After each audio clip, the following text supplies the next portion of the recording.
One type of candle you may see when you're trading is a weak bearish candle. So the thing that makes it a weak bearish candle is the fact that it closed within the top 1/3 of the length. So basically pretend that the very top of this wick is 0 and the very bottom is 100.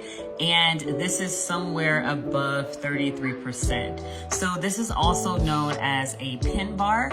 And you may see this pin bar at points where there may be a reversal. Sometimes you may see them in consolidation areas. Consolidation just means that the price is trading from one range to another and not really doing anything. So you may see this at many different areas, and just know that this weak bearish pin bar may be a reversal coming up. So if you're in a position and you are looking to go long, this may be a good sign.